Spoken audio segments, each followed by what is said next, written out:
So today I was working my regular shift at my regular job and I saw a kid using a widget spinner.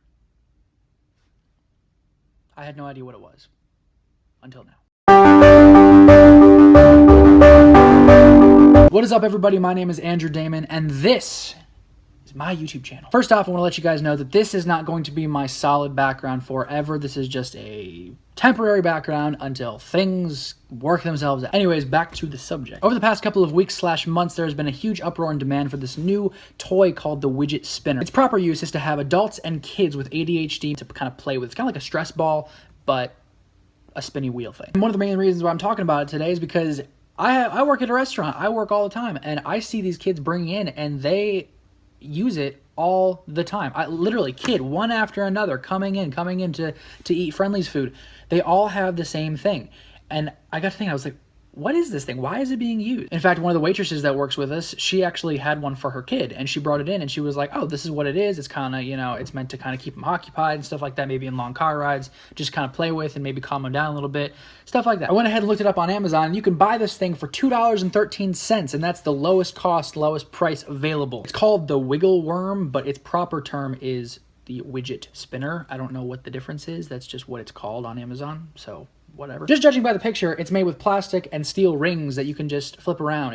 That's literally its main use, is just to flip it around. You can also buy an ultra durable high speed made out of copper material for $29.99 with Amazon Prime. So any of you adults out there ready to spend a quick buck for your ADHD child or friend or whoever, this is for you. I'm also taking into consideration that a lot of people don't have ADHD and they still use these things. They just like to touch them and play around with them and spin them around and stuff like that. As I was saying before, I actually used one of these things on my shift today, and it was not that fun. I played with it for like 2 minutes and that was it. And I have ADHD. I've had ADHD since I was like 5 years old, and it was boring. It was totally boring. I need other things to occupy myself. But granted, some people might like this thing. They might love it to death and want a bed made out of them. I don't know. My goal here is not to bash anybody or anything like that. But if parents out there would like to buy something for their kids to keep them occupied, I'd probably go with this. I'm obviously not looking to spend $30 on Amazon Prime, so I'd probably buy the $2.13 one, which will probably make it less durable. It'll probably be easier to break, and they'll probably end up throwing it and breaking it anyways, and it'll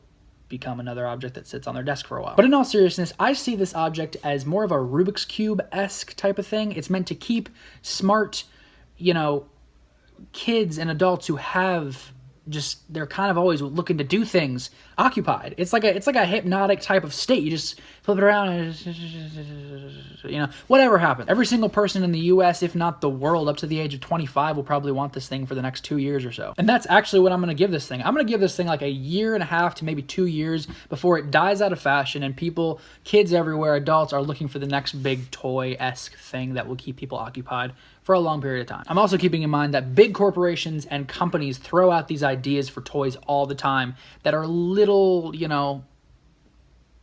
occupiers, I guess. But as somebody who's actually used this thing for a little bit and has ADHD, I would not say that this thing is going to cure any kind of, unsettling child, I guess. Anybody who wants to be occupied, it's not going to do it for them. Maybe if you told them to go outside and get 1,000 of them and stick them in the ground and hooked them up to wires and had it power your house for a year or so, that would be cool. They're like tiny little windmills. I also could be totally wrong. I have no idea. This thing could last until my grandkids are alive. Hey Grandpa, you ever seen this widget spinner? I remember when they had that back in my day. It was stupid then and it's just as stupid now.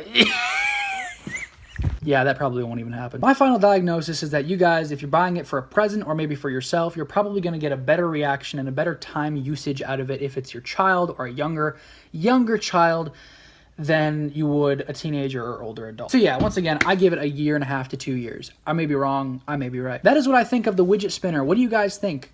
Let me know in the comments. I will totally read them all and comment on every single one of them. Also, let me know if you guys have had any connections with the Widget Spinner. Let me know if you guys have touched them or used them or sent them off to a friend or maybe have 50,000 of them in your pocket. It's not even possible, but still. Thanks for watching, guys. Once again, my name is Andrew Damon. Make sure to hit that subscribe button, and if you don't want to, you don't have to, but if you could, that would be great.